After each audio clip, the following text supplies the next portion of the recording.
मेरे प्यारे बच्चों, मैं बीके कुशवाहा आप सभी को आर्ट्स ज्ञान बिंदु एकेडमी में स्वागत है। और आज हम लोग यानी क्लास 10th का जो हिंदी है, इसमें दो बुक है। एक का नाम गोधली है और एक का नाम क्या है, यानी वर्णिका है, जिसमें 5 अध्याय है। और इस वर्णिका का हम लोग जो पहला अध्याय है, यानी उसका नाम दही वाली मगमा है। इसको हम लोग क्या करेंगे, आज पढ़ेंगे कि आखिर इस चैप्टर में क्या है और पूरा इसका ऑब्जेक्टिव हम लोग कैसे बनाएंगे और सब्जेक्टिव। आइए इस चीज को हम लोग क्या करते हैं, सीखते हैं। चैप्टर का नाम है दही वाली मगमा। चैप्टर का नाम क्या है, यानी दही वाली मगमा। सबसे पहले आप लोग ये जानिए कि इसका नाम काहे ऐसा पड़ा है। एक मगमा जो थी, यानी एक औरत थी, और अपना जो यानी आजीविका है, यानी कह सकते हैं जो जीवन है, ये क्या बेचकर चलाती थी, यानी दही बेचकर चलाती थी। इसलिए इसका नाम क्या है, दही वाली मगमा है। आपसे ये भी क्वेश्चन पूछा जाएगा कि जो मगमा है ये क्या बेचती थी, क्या बेचती थी। अगर ऑप्शन आ जाए दूध, पनीर, दही, तो कौन सा टिक कीजिएगा, यानी दही टिक कीजिएगा। उसके बाद इस पाठ की क्या रहती है, यानी नायिका रहती है। देखिए तो दूसरा क्वेश्चन बन गया कि दही वाली जो मगमा पाठ है, इसकी नायिका कौन है, तो कौन हो जाएगा, यानी मगमा। और ये जो मगमा है ये क्या बेचती थी, यानी दही बेचती थी। अब जो है ये मगमा जो है एक विधवा औरत थी, विधवा का थी, औरत थी। तो क्वेश्चन पूछा जाए कि जो मगमा है ये कैसी औरत थी, तो कैसी औरत थी, यानी विधवा औरत थी। और इस पाठ की कौन सी है, नायिका है। और ये पूछा जाएगा मगमा का बेचती थी, तो आपका आंसर का हो जाएगा, यानी दही हो जाएगा। अब जो है इसकी एक बहू रहती है जिसका नाम रहता है नजम्मा। क्या नाम रहता है, नजमा। देखिए तो यहाँ पर मगमा आधा म, फिर यहाँ पर म आकार है। देखिए इसके जो बहू का नाम है सेम इस तरह मिल रहा है ना। तो पूछा जाएगा कि जो मगमा है इसकी बहू का नाम क्या था, यानी नजमा था। तो देखिए तो ये नजमा की क्या हुई, यानी सास हुई। क्या हुई, सास। तो ये भी क्वेश्चन पूछा जाता है कि नजमा की सास का नाम क्या था, तो हमारा आंसर क्या हो जाएगा, मगमा। अब जो है इसके बारे में थोड़ा सा दिया है कि चालाक थी। अगर क्वेश्चन पूछा जाए कि कौन चालाक थी, तब का आंसर क्या हो जाएगा, ये नजमा हो जाएगा। क्योंकि ये बहू है, ये नया है, तो क्या हो जाएगा, हम लोग क्या बताएंगे इसको, ये चालाक थी। एक बार और देखिए तो दही वाली मगमा, ये जो मगमा है ये क्या बेचती थी, हमारा आंसर क्या हो जाएगा, यानी दही हो जाएगा। ये जो दही वाली मगमा है, इस पाठ की जो नायिका है वो कौन हो जाएगी, यानी मगमा। और मगमा कैसी औरत थी, ये कैसी औरत थी, एगो यानी विधवा औरत थी। और इसकी जो बहू का नाम है वो क्या था, नजमा। तो नजमा के जो सास हुई वो कौन हुई, यानी मगमा। तो ये दोनों के बीच सास और बहू का क्या था, एगो रिश्ता था। अब पूछा जाए आपसे कि चालाक कौन थी, यानी ऑप्शन दे दिया जाए नजमा, उसके बाद दे दिया जाए मगमा, तो कौन सा टिक कीजिएगा, यानी नजमा टिक कीजिएगा। ठीक है। अब देखिए ये जो मगमा है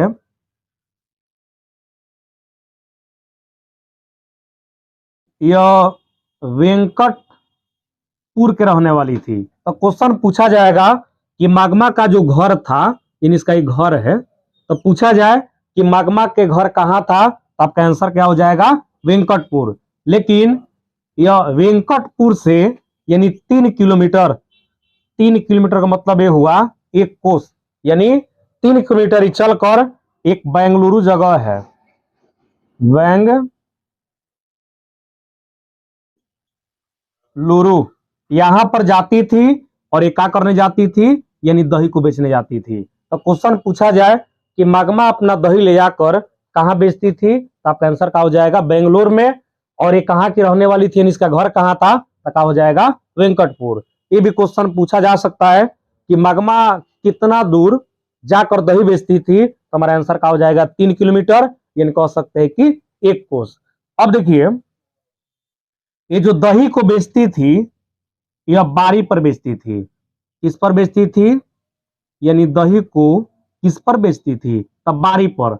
अब ये क्वेश्चन ये जानना जरूरी है कि ये बारी का होता है। देखिए बारी का होता है, अगर किसी वस्तु को हम लोग दे और उसका कीमत समझिए एक निश्चित समय पर लेंगे तो उसे हम लोग क्या कहेंगे? यानी बारी कहेंगे। तो देखिए तो ये मागमा का ऐसा रूल था, नियम था कि अगर दही को देती थी तो उसका पैसा कल या 7 दिन के बाद या 15 दिन के बाद या 1 महीने के बाद लेती थी, तो इसी को हम लोग क्या कहेंगे? बारी कहेंगे। बारी समझ में आ गया? यानी किसी वस्तु को देकर उसका कीमत एक निश्चित समय पर लेना ही क्या कहलाता है? बारी। और मागमा किस पर दही बेचती थी? दे देगा, समझिए साइकिल दे देगा, मोटरसाइकिल दे देगा, ठेला दे देगा, आप बारी दे देगा, तो कौन सा टिक कीजिएगा? यानी बारी टिक कीजिएगा। अब जो है आपसे एक क्वेश्चन पूछा जाएगा कि ये किस भाषा में लिखा गया है? ये कौन सी भाषा में लिखा गया है? ये जो कहानी है ना, ये कौन भाषा में लिखा गया है? यानी कन्नड़ भाषा में। इसको हम कैसे याद रखेंगे? देखिए ये क्या लिखे हैं? कीड़ा। देखिए तो जो दही है, हम लोग इसे 8वें क्लास से पढ़ते हम लोग आ रहे हैं कि वो लैक्टोबैसिलस नामक जीवाणु होता है जो क्या करता है? दूध को दही में बदल देता है। तो देखिए तो ये जो दही है ये किससे जमता है? वो कीड़ा से। तो कीड़ा से हम लोग याद रखेंगे यानी कन्नड़। तो जो दही वाली मागमा पाठ है ये कौन भाषा में लिखा गया है? दे देगा भोजपुरी, उर्दू, मलयालम, कन्नड़। तो ये तो दिमाग में चलेगा, अच्छा दही कीड़ा से तो कौन भाषा है? यानी कन्नड़ भाषा में लिखा गया है। अब जो है हम लोग हिंदी में पढ़ते हैं, हम लोग तो कन्नड़ भाषा में पढ़ते नहीं है। तब पूछा जाएगा इसका जो हिंदी अनुवादक है, इसको हिंदी भाषा में कौन लिखे हैं? तो इनका नाम है B.R. नारायण। B.R. नारायण। देखिए तो ये मागमा का पेशा कैसे? पेशा समझ में आना चाहिए। इससे मेरा पेशा कौन सी है? पढ़ाना है। आप लोगों का पेशा क्या है? पढ़ना है। तो उसी प्रकार इस मागमा का पेशा क्या था? दही को बेचना। तब बेचना, तब B.R. नारायण। इस पाठ की हिंदी अनुवादक कौन हो जाएंगे? यानी B.R. नारायण। अब जो है इस पाठ को जो लिखे हैं यानी इसके लेखक हुए, तो इनका जो नाम है वो है श्रीनिवास। क्या नाम है बुआ? श्रीनिवास। एक भी जो इसमें ऑब्जेक्टिव है आपको रटना नहीं है, ध्यान दीजिए खूब बढ़िया से। इसको हम लोग कैसे याद रखेंगे? देखिए तो ये जो मागमा है ये दही ले आकर बेचती थी। तो मान लीजिए क्या दही बेचती है, जिससे दरवाजे दरवाजे हम लोग क्या कहते हैं? निवास। यानी निवास माने घर होता है। यानी लोग के जाके वह घर पर क्या करती? दही को बेचती थी और बहुत प्यार से कहती थी श्रीमान दही को ले लीजिए। देखिए तो इस पाठ के लेखक कौन हो जाएंगे? श्रीनिवास। यानी दही ले आकर निवास पर देती थी। निवास माने क्या होता है? घर। तो क्या हो जाएंगे? हमारे श्रीनिवास हो जाएंगे।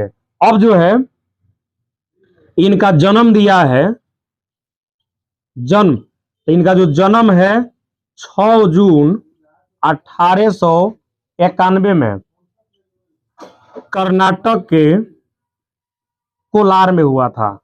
कहा हुआ था? कोलार। अब इसको कैसे याद रखेंगे? देखिए तो ये जो बेंगलुरु है ये किसका राजधानी है? कर्नाटक का। तो देखिए तो इनका जन्म कहाँ हुआ था? कर्नाटक के कोलार में हुआ था। और कब हुआ था? 6 जून 1800 कितना में? 91 में। एक बार और देखिए, शुरू समझाते हैं हम। दही वाली मागमा जो पाठ है, इस पाठ की नायिका कौन है? हमारा आंसर क्या हो जाएगा? यानी मागमा हो जाएगा। ये जो मागमा है ये क्या बेचती थी? तो क्या बेचती थी बुआ? यानी दही बेचती थी। ये मागमा कैसी औरत थी? सुहागिन दे देगा ऑप्शन, विधवा दे देगा। तो कौन सा टिक कीजिएगा बुआ? विधवा। क्योंकि अगर इसके पति रहते तो जाकर दही को बेचने का काम नहीं करती, अपना जीविका को नहीं चलाती, इसके पास मजबूरी है, तब क्या करती है? दही को बेचती है। इन्हें कैसी औरत थी? विधवा औरत थी। उसके बाद इसकी बहू का नाम क्या था? तो नजम्मा था। देखिए तो मगम्मा और नजम्मा अंत का ये अक्षर मिल रहा है ना। उसके बाद ये नजमा के जो सास हुई वह कौन हुई? यानी मगमा हुई। अब पूछा जाएगा कि ये मगमा और नजमा के बीच कैसा संबंध था? यानी ननद भौजाई दे देगा, सास और बहू दे देगा। तो कौन सा टिक कीजिएगा? यानी सास और बहू का रिश्ता था। उसके बाद चालाक कौन थी? देखिए तो जब नया यानी सास नया है, पतो क्या बोलते हैं? सास जो पुरानी है, अब पोतो कौन सी है? नया है। तो चालाक निश्चित कौन हो जाएगी? यानी बहू हो जाएगी। तो बहू मतलब यानी यहाँ पर नजमा थी। अब ये जो मागमा थी एक घर कहाँ था, यानी कहाँ के रहने वाली थी, हमारा आंसर क्या हो जाएगा, वेंकटपुर हो जाएगा। और ये कहाँ ले आकर दही को बेचती थी, मागमा अपना दही ले आकर कहाँ बेचती थी, हमारा इस ऑप्शन दे देगा, बेतिया दे दे, मोतिहारी दे दे, पटना दे दे, बेंगलुरु दे दे, तो कौन सा टिक कीजिएगा, यानी बेंगलुरु कीजिएगा। उसके बाद ये जो वेंकटपुर है और जो बेंगलुरु है, माने दोनों के बीच जो दूरी है ये किताब में दिया गया बुआ, यानी कितना किलोमीटर, 3 किलोमीटर। अब जो है ये जो मागमा थी ये दही कच्ची पर बेचती थी, ठेला जो भी सारा चीज अगर ऑप्शन दे दे तो आपका आंसर क्या हो जाएगा बुआ, बारी। और बारी का मतलब क्या बताया, वस्तु को देकर उसका जो कीमत है एक निश्चित समय पर लेना ही क्या कहलाता है, यानी बारी कहलाता है। अब जो है एक क्वेश्चन पूछा जाएगा आपसे, जो दही वाली मागमा पाठ है यानी किस भाषा में लिखा गया है, तो हम क्या बताए हैं, कन्नड़। कैसे याद रखेंगे, यानी कीड़ा से हम लोग याद रखेंगे बुआ, कन्नड़ रखेंगे। अब जो है इसके हिंदी अनुवादक पूछा जाएगा, जो दही वाली मागमा पाठ है इसके हिंदी अनुवादक कौन है, तो हमारा आंसर क्या हो जाएगा बुआ, यानी BR नारायण हो जाएगा। अब जो है इसके बाद देखिए, तो इस पाठ के अगर आपसे लेखक पूछा जाए तो देखिए, दही ले आकर निवास पर देती थी और श्रीमान भी कहती थी, तो क्या हो जाएंगे, श्रीनिवास। और श्रीनिवास का जो जन्म है ये कब हुआ था बुआ, तो 6 जून 1891 में। और इनका जन्म कहाँ हुआ था, यानी कर्नाटक के कहाँ हुआ था बुआ, कोलार में हुआ था। अब देखिए इस चैप्टर में वो लंपट आदमी रहता है, कह सकते हैं जुआ खेलने वाला। देखिए इसका नाम क्या था, रंगप्पा। रंगप्पा। देखिए जो कहानीकार है कितना अच्छा से नाम को चुने हैं, मगमा, यहाँ पर देखिए तो नजमा, लेकिन यहाँ पर देखिए तो कौन सी है, रंगप्पा है। एक क्वेश्चन ऐसे बनता है कि आखिर रंगप्पा का था, तो याद रखिएगा एक और भी जो घर था ना ये कहाँ था, वेंकटपुर। यानी मागमा के पड़ोसी था कौन, यानी रंगप्पा था। तो क्वेश्चन पूछा जाएगा कि मागमा के पड़ोसी का नाम क्या था, तो रंगप्पा था। और एक क्वेश्चन दे दे कि रंगप्पा का घर कहाँ था या रंगप्पा कहाँ के रहने वाला था, तो देखिए तो जब ओकर पड़ोसी है तो एक भी घर कहाँ था बुआ, यानी वेंकटपुर। लेकिन ये जो था ना एक जुआ खेलने वाला एक समझिए जुआड़ी आदमी था, जुआड़ी आदमी था। तो क्वेश्चन दे देगा कि रंगप्पा क्या खेलता था, फ्री फायर दे दे, पबजी दे दे, तो कौन सा टिक कीजिएगा, जुआ। क्योंकि ये बहुत पहले की कहानी है, तो पहले जिससे लोग जुए खेलते थे उस समय बहुत सारा खेल का आविष्कार जल्दी नहीं हुआ था। हम लोग याद रखेंगे बुआ, यानी ये जुआ खेलता था या कह सकते हैं कि यह जुआड़ी था। अब जो है ये रंगप्पा से क्या करता है, कर्ज के रूप में ये क्या लेना चाहता था, यानी पैसा लेना चाहता था। तो क्वेश्चन पूछा जाएगा कि रंगप्पा मागमा से क्या लेना चाहता था, तो आपका आंसर क्या हो जाएगा बुआ, यानी कर्ज के रूप में वो पैसा लेना चाहता था। अब जो है ये जो रंगप्पा था ये मागमा से मिलता था, ऐसे समझिए कोई अमराई के छाव में, अमराई के छाव में। अब ये अमराई क्या है, एक प्रकार का पेड़ है, क्या है, पेड़ है। और उसी के छाव में मिलता था, एक कुआं के पास मिलता था। कहां मिलता था, कुआं के पास। तो क्वेश्चन पूछा जाए कि जुआ कौन खेलता था, तो आपका आंसर क्या हो जाएगा, रंगप्पा। और मागमा के पड़ोसी कौन था, तो रंगप्पा था। इसका घर कहां हो जाएगा, यानी वेंकटपुर। और ये क्या खेलता था, जुआ खेलता था। और एक क्वेश्चन पूछ दिया जाए कि ये मागमा से क्या लेना चाहता था, तो आपका आंसर क्या हो जाएगा, यानी कर्ज के रूप में ये पैसा लेना चाहता था। और ये मागमा से कहां मिलता था, समुद्र के किनारे, या दे देगा नदी के पास या कुआं के पास, तो आपका आंसर क्या हो जाएगा, कुआं के पास हो जाएगा। और ये किसके छाव में, देखो पेड़ का नाम दिया जिसका नाम कौन सी है, यानी अमराई के छाव में। देखिए इसमें क्वेश्चन भी है सब्जेक्टिव कि रंगप्पा कौन था और वह मागमा से क्या चाहता था, तो आपका आंसर क्या हो जाएगा, रंगप्पा मागमा के गांव के रहने वाला ही, यानी वेंकटपुर के रहने वाला ही एक आदमी था, जो समझिए शौकीन तबीयत रखने वाला शराबी और जुआ खेलने वाला जुआड़ी था। और मागमा से कर्ज के रूप में कुछ पैसा लेना चाहता था। देखिए तो एक क्वेश्चन ऐसे ही बन गया। अब जो है ये जो मागमा है ये जब वे यानी बेंगलुरु में जब ले आकर दही बेचती थी ना, तो रास्ता में एक माँ जी का घर होता था। किसका घर पड़ता था? माँ जी के घर। और ये माँ जी के घर जाकर समझिए दही बेचने के बाद कुछ बात वगैरह करती थी। और इस माँ जी का भी एक बच्चा था जिसको हमेशा यानी उसको हाथ में जो है दही क्या करती थी, देती थी। अब देखिए यहाँ पर एक क्वेश्चन है कि जो मगमा है और नजम्मा है, ये दोनों के बीच में क्या होता है? वो समय आता है कि दोनों के बीच एक विवाद हो जाता है। क्या होता है? विवाद। विवाद को हम लोग झगड़ा भी कह सकते हैं। और इस विवाद का कारण था पोते की पिटाई। पोते की पिटाई विवाद का कारण का था, यानी पोते की पिटाई। यानी एक बार की बात है, जब मगमा यानी बेंगलुरु से दही को बेचकर आ रही थी, तो देखती है कि इसकी जो बहू यानी नजम्मा है, ये नजम्मा अपने बेटे को, तो देखिए तो इसका वो बेटा उसका क्या हुआ? पोता हुआ। यानी छोटा सा क्यूट सा बच्चा को बहुत बेरहमी से पीट रही थी, बहुत मार रही थी। इससे रहा नहीं गया और कहती है कि क्यों रे राक्षसी, इतना छोटा सा बच्चा को तुम क्यों मार रही हो? अब क्या करती है, यानी नजमा से ज्यादा जो है, ये जो मगमा से जो ज्यादा है, ये नजमा क्या करती है? अपने सास को सुना देती है और दोनों के बीच क्या हो जाता है? यानी झगड़ा हो जाता है। और ये जो मगमा है कहती है कि आने दो उसको उसको मैंने कहा तुम्हारे पति को, और मैं उससे क्या करती हूँ? बात सारी कहती हूँ। मैंने इसको डरवाना चाहती है अपने बहू को। तो इसका जब पति आता है, ये नजमा का पति आता है, ये सारा बात को कहती है। इसका जो पति है वो कहता है कि माँ जाने दो, उसका बच्चा है, वो मारे गरिया है, तुमसे उसे क्या करना है? अब उसी दिन से ये थोड़ा सा गुस्सा हो जाती है, तो कहती है ठीक है आज हम क्या करेंगे, खाना यानी अलगे बनाएंगे। तो इसका बेटा यानी इसका बेटा कहता है ठीक है माँ, तुम जैसा चाहो वैसा कर सकती हो। अब जो है ये मगमा क्या करती है? खाना अपना अलगे बनाना चालू कर देती है। देखिए तो यहाँ पर एक बहुत सुंदर क्वेश्चन है कि सास और बहू के बीच यानी झगड़े का कारण क्या था? अभी बताए। देखिए तो सास और बहू के बीच झगड़े के कारण या विवाद का कारण होता क्या था? पिटाई था। क्योंकि जब नजमा अपना बेटा को मार रही थी तब मगमा से देखा नहीं गया और कहीं इसको क्यों मार रही है, इसी बात को लेकर दोनों में क्या हो जाता है? विवाद हो जाता है, या कह सकते हैं कि झगड़ा हो जाता है। अब देखिए तो ये जो मगमा है, अभी हम बोले हैं कि जाकर जो बेंगलुरु में दही बेचती थी, उस बेंगलुरु में एक माँ जी से क्या करती थी? यानी मिलती थी। और जो भी इसके साथ घटनाएं घटती थी, ये सारा बात किससे बताती थी? माँ जी से बताती थी। ये भी क्वेश्चन याद रखिएगा कि मगमा किसको अपना जीवन में सबसे अच्छा आदर्श मानती थी? तो हमारा आंसर क्या हो जाएगा? यानी माँ हो जाएगा। अब जो है इस माँ का ये क्या था? बुआ यानी एगो बेटा था।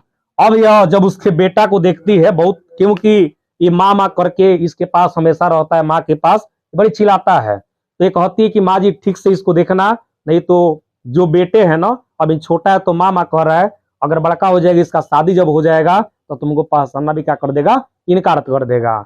अब इस बात को सुनकर ये जो माँ है ना, इससे पूछती है कि तुम इसे मैंने ऐसा क्यों कह रही हो? ये सारा बात बताती है कि मेरा भी एगो बेटा था, समझिए वो जब छोटा था तो माँ कहता था, उसका जब शादी कर दिए तो समझिए कि आज वो यानी बीबी का ही कहना करता है। तो इस बात को सुनकर थोड़ा सा क्या होती है, मैंने थोड़ा आश्चर्य में पड़ जाती है कि इसके पास इतना ज्ञान कहाँ से है। अब जो है जब दही को बेचती है तो कहती है कि माँ जी अब मैं अपना जो पैसा है आप ही के पास रखना चाहता हूँ, इसको क्या कर दीजिए, यानी रख लीजिए। ये कहती है कि नहीं, तुम अपना पैसा जो है तो अपने बेटा और बेटी बहू को दो, हमारे पास पैसा को मत रखो। तो ये जो मगमा है, देखिए इसके अंदर एक बात आता है कि पहले जो दही को बेचती थी ये सारा पैसा किसको देती थी? यानी अपने बहू और बेटा को देती थी। लेकिन अब जो है ये अलग रहती है, तो इसके पास सबका होता है पैसा आना शुरू हो जाता है। इसके अंदर एक आता है कि हम ये क्या करेंगे, सुंदर सा कपड़ा पहनेंगे। और इसके दिमाग में आता है मखमल की ब्लाउज। देखिए एक क्वेश्चन बिहार बोर्ड ने पूछ चुका है कि जो मगमा है एक कच्छी की ब्लाउज पहनती थी, तो हमारा आंसर क्या हो जाएगा? ब्लाउज का।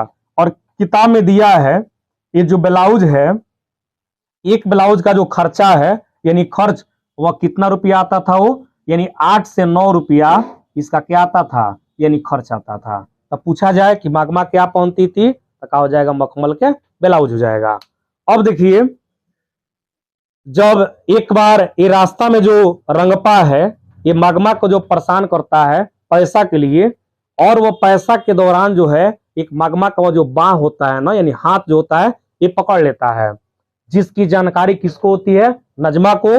और नजमा थोड़ा सा होशियार थी, तो कहती है अगर कुछ होता है तो मेरी ही सास है, यानी थोड़ा सा इसमें इज्जत उज्जत भी जाएगा। तो क्या करती है, अपना बेटा को ही, देखिए तो इसी की वजह से, यानी इसके बेटा के वजह से दोनों के बीच विवाद हुआ था, या कह सकते हैं झगड़ा हुआ था। सिखा पढ़ा देती है कि तुम दादी माँ के पास रहना, आएगी तो कहना कि दादी माँ हम तुम्हारे ही पास रहेंगे, तुमसे दूर नहीं जाएंगे, मिठाई दो, तुम्हारे साथ खाएंगे पिएंगे, जो भी सारा चीजें है।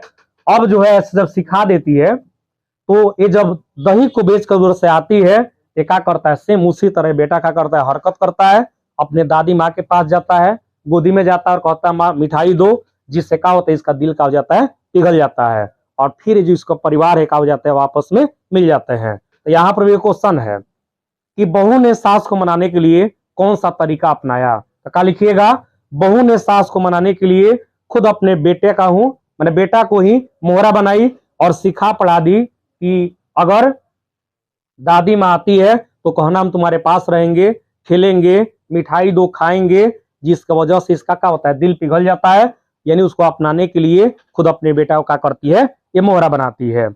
अब जो है इस चैप्टर में यानी कोई और क्वेश्चन नहीं है, इस चैप्टर का होती है समाप्त होती है।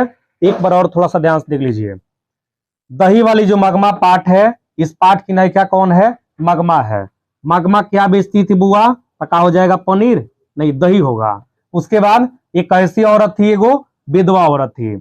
उसके बाद इसकी बहू का नाम क्या था, तो नजम्मा था। तो नजम्मा के सास का नाम क्या था, मगमा था। तो मगमा और नजम्मा के बीच कैसा संबंध था, तो देखिए तो सास और बहू का संबंध था। फिर इसमें कहे कि चालाक कौन थी, तो बहू ही चालाक थी, तो कह सकते हैं कि वह नजमा चालाक थी।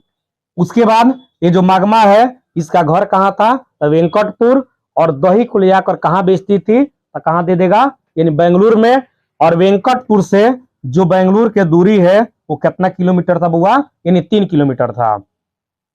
अब जो दे देगा कि मगमा अपना दही बेचती थी, एक कौची बेचती थी बुआ, बारी पर। और बारी का मतलब क्या होता है, किसी वस्तु को देकर एक निश्चित समय पर उसका पैसा लेना, कीमत लेना ही